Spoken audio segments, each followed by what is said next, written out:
Assalamualaikum warahmatullahi wabarakatuh. Di sini kami akan mempresentasikan tentang manajemen proyek pengembangan sistem informasi. Yang pertama ada saya, Putra Nur Rasbi dengan NIM 211059. Saya Jurin Saputra 2211082.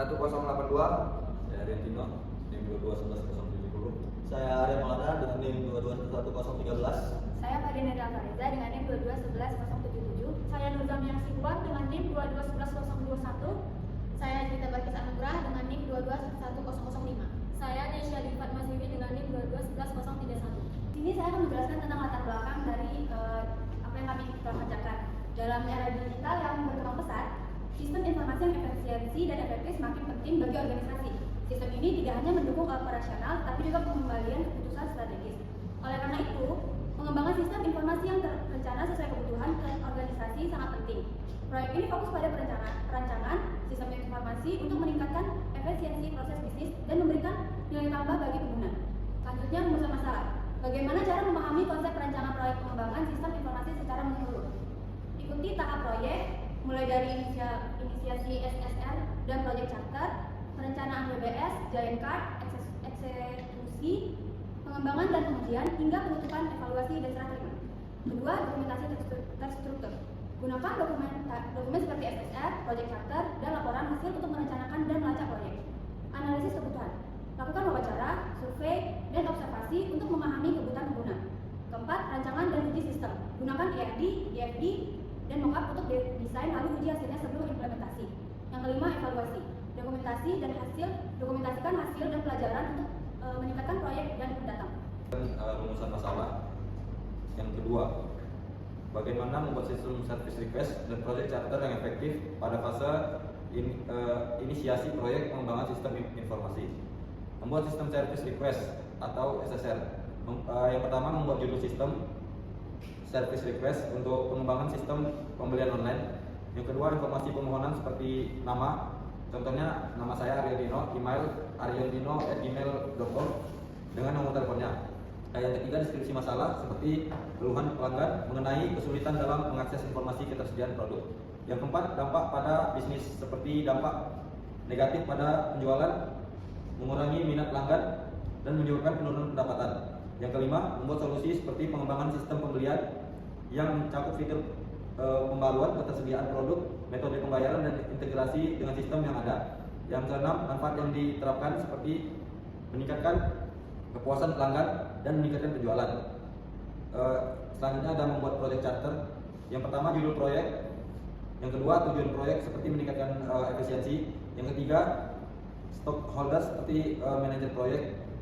Yang keempat, jadwal proyek seperti tanggal mulai dan tanggal selesainya. Yang kelima, ada anggaran dan sumber daya seperti estimasi anggaran. Contoh di sini ada 100 juta. Yang keenam adalah resiko seperti keterlambatan, pengembangan, dan masalah integrasi dengan sistem yang ada. Selanjutnya, yang ketiga, bagaimana merancang work breakdown structure atau WBS, Gantt chart, dan network diagram yang sesuai pada fase perancangan eksekusi dan penutupan proyek pengembangan sistem informasi. Yang pertama, ada work breakdown structure. WBS-nya ada 8 bagian. Dengan satu bagian itu ada 3 aktivitas masing-masingnya. Salah satu contoh ini ada analisis kebutuhan. Aktivitas yang dilakukan yaitu yang pertama identifikasi kebutuhan, yang kedua ada pengumpulan data, yang ketiga ada dokumentasi hasil. Yang contoh kedua ada perancangan proyek, penyusunan. Yang aktivitas pertama ada penyusunan jadwal proyek, kedua ada alokasi sumber daya, yang ketiga ada identifikasi resiko. Ini adalah cara menyusun WBS-nya. Di sini kita tampilkan untuk Microsoft Project-nya. Ini kita masukkan aktivitasnya. Terus kita menentukan waktu durasi pengerjaannya. Di sini ada total pengerjaannya itu 24 hari. Terus kita akan melihat untuk critical path-nya, yang warna merah ini adalah aktivitas yang kritis dan yang warna biru adalah aktivitas yang non kritis. Selanjutnya, ini dari Gantt chart kita akan ubah menjadi network diagram. Untuk ubah menjadi network diagram kita ubah di sini aja, maka tampilannya akan menjadi seperti ini. Jika disusun menjadi diagram, maka tampilannya akan seperti ini.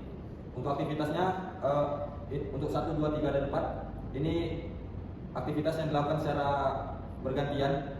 Jadi nomor 2 ini bisa dikerjakan jika nomor 1 selesai dikerjakan, begitu seterusnya. Untuk 5 dan 6 ini itu untuk aktivitas yang bisa dikerjakan secara bersamaan, sama seperti nomor 11 dan 12. Dan selanjutnya kita akan mengerjakan secara berurutan seperti awal. Selanjutnya di sini saya akan menjelaskan tentang analisis kebutuhan. Yang pertama ada kebutuhan dari pengguna. Kemudian akses. Pengguna membutuhkan akses yang mudah untuk memeriksa ketersediaan produk dan melakukan pembelian secara online. Kedua, informasi produk. Pengguna ingin mendapatkan informasi lengkap mengenai produk, termasuk deskripsi, harga, dan ketersediaan. Yang ketiga, proses pembelian yang efisien. Pengguna memerlukan proses pembelian yang cepat dan mudah, tanpa banyak langkah yang rumit. Dukungan pelanggan. Pengguna ingin adanya layanan pelanggan yang responsif untuk menangani keluhan atau pertanyaan. Kedua, update ketersediaan produk. Fitur yang memberikan informasi terkini mengenai ketersediaan produk secara real time. Yang ketiga, notifikasi. Pengguna dapat menerima notifikasi tentang diskon, promosi, atau perubahan ketersediaan produk. Yang terakhir, akun pengguna. Pengguna dapat membuat akun untuk melacak pesanan, menyimpan informasi pembayaran, dan mengelola preferensi mereka. Saya lanjutkan diagram konteks. Sistem informasi loss collection dirancang untuk mendukung kelancaran operasi bisnis dengan melibatkan 4 entitas utama, yaitu ada admin, pemilik, pelanggan, dan magang. Setiap entitas memiliki peran dan fungsi spesifik yang saling terintegrasi. Admin bertanggung jawab atas pengelolaan data dan transaksi. Pemilik menggunakan laporan untuk pengambilan keputusan strategis. Pelanggan berinteraksi dengan sistem untuk melakukan pembelian, dan magang menerima informasi penting untuk tugas mereka. Sistem ini memastikan efisiensi dalam pengelolaan data transaksi, produk, dan laporan keuangan, sehingga mendukung keberhasilan operasional bisnis secara keseluruhan. Sehingga diagram konteks menunjukkan bahwa sistem berinteraksi dengan penggunaan dan berbagai aktor eksternal untuk memenuhi kebutuhan fungsionalitas aplikasi secara efektif. Selanjutnya ada data flow diagram atau bisa disingkat dengan DFD. Di sini fungsinya itu sebagai pelanggan melakukan login, lalu setelah itu melakukan verifikasi, pelanggan dapat melakukan pemesanan. Seterusnya proses pembayaran dilakukan melalui bank atau e-wallet, dan setelah itu pembayaran data akan diteruskan untuk pengiriman. Selanjutnya ada pelanggan dapat memberikan rating setelah menerima pesanan. Di sini sebelumnya akan saya jelaskan bagaimana sistem ini bekerja. Jadi dari aplikasi itu pelanggan bisa melakukan konfirmasi order, lalu pelanggan akan memesan barang yang sudah dipilih. Dari pelanggan itu akan diproses pembayarannya tergantung pilihannya, apa itu bank atau lewat e-wallet. Nanti data pembayaran ini akan masuk kembali ke aplikasi. Lalu data orderan yang sudah dipesan pelanggan akan dilanjutkan ke pengiriman. Selanjutnya itu ada desain yang terbuka. Yang pertama itu ada entitas pertama itu yaitu order, memiliki atribut yang berisi customer ID untuk menunjukkan identitas pelanggan yang melakukan pemesanan. Setelah itu ada order date atau tanggal pemesanan. Yang ketiga ada total amount atau jumlah total dari pemesanan yang akan dilakukan. Entitas kedua yaitu produk yang memiliki atribut produk ID, nama produk, deskripsi, harga barang, dan stok. Yang ketiga ada payment, atributnya itu payment ID, order ID, payment date, dan status. Yang keempat itu ada entitas user, yaitu ada user ID, username, email, password, dan role. Di sini itu ada beberapa relasi yang dibutuhkan, seperti kita payment itu ke user itu sebagai data, produk dan order itu sebagai posting, dan payment ke user itu sebagai buying. Selanjutnya penjelasan teknis. Di sini yang pertama membahas tentang pemrograman. Di situ ada HTML, CSS, dan JavaScript untuk antarmuka pengguna. Yang kedua backend, yaitu ada PHP, Python atau Node.js untuk logika syntax dan pengolahan data. Yang ketiga ada database, query, yaitu ada SQL, misalnya MySQL atau PostgreSQL untuk mengelola data transaksi produk dan pengguna. Yang kedua ada framework. Framework ini ada yang pertama Kotlin framework, yaitu ada JS atau Vue.js untuk membangun antarmuka pengguna yang dinamis dan interaktif. Yang kedua ada backend framework. Di situ ada terdapat Laravel, PHP atau Jump Python untuk mempercepat pengembangan fitur backend. Yang ketiga itu ada CSS framework. Di situ ada terdapat Bootstrap atau Tailwind CSS untuk mempercantik desain tampilan secara responsif. Yang ketiga ada Tools. Di situ terdapat ada yang pertama database management, version control, kode editor, project management, testing tools, dan deployment tools. Saya akan menjelaskan struktur kode dan arsitektur aplikasi. 1. Arsitektur MVC. Model view controller, model menggunakan logika bisnis dan pengolah data, misalnya entitas pengguna, produk, dan transaksi. Model berkomunikasi dengan database untuk menyimpan data, mengambil data.